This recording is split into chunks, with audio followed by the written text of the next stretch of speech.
এটা যে নিজেদের মধ্যে তর্কাতর্কির ব্যাপার নয়, একতরফা হামলার ব্যাপার। সৌমিক হোসেনের পাঠানো গুন্ডাদের হাতে একজন চা খেতে বসা তৃণমূল যুবা কর্মীর এই ধরনের নির্যাতিত হওয়ার ঘটনা, সেটা সবাই চাক্ষুষ করেই দেখেছে। এ পর্যন্ত পুলিশ, রানীনগর পুলিশ, যে দুজনকে ওই ঘটনায় জড়িত থাকার অপরাধে গ্রেপ্তার করেছে, যথাক্রমে আক্কাস শেখ এবং নান্টু শেখ, তারা সম্পর্কে রানীনগর 2 পঞ্চায়েত সমিতির সভাপতি কুদ্দুস আলী খুড়তুতো ভাই। এই কুদ্দুসই হচ্ছেন রানীনগরে এখনো পর্যন্ত সৌমিক হোসেনের দক্ষিণ হস্ত বলে পরিচিত। এই হামলার ঘটনায় এখনো যারা গ্রেপ্তার হয়নি তারাও কুদ্দুস আলীর সম্পর্কে আত্মীয়। এখন এটা হচ্ছে একটা অদ্ভুত আত্মঘাতী লড়াই, যেটা যে কোনো মুহূর্তে প্রাণঘাতীও হতে পারত, ভবিষ্যতে হবে না সে কথাও কেউ জোর দিয়ে বলতে পারছেন। এখন এইভাবে বিরোধী পক্ষের লোককে লাঠি মেরে, রড মেরে, গুলি যদি পিস্তল থেকে বেরোতো, তাহলে হয়তো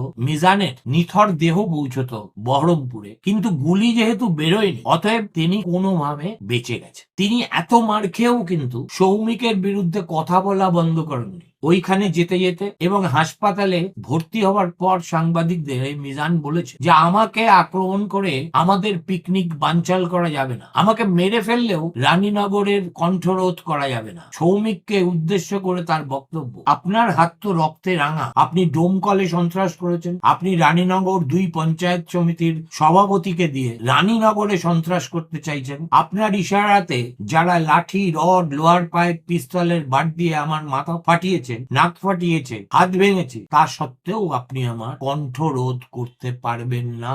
আপনার তোলাবাজির বিরুদ্ধে মানুষ রুখে দাঁড়াবে, আপনার সন্ত্রাস রানীনগরের মানুষ মেনে নেবে না।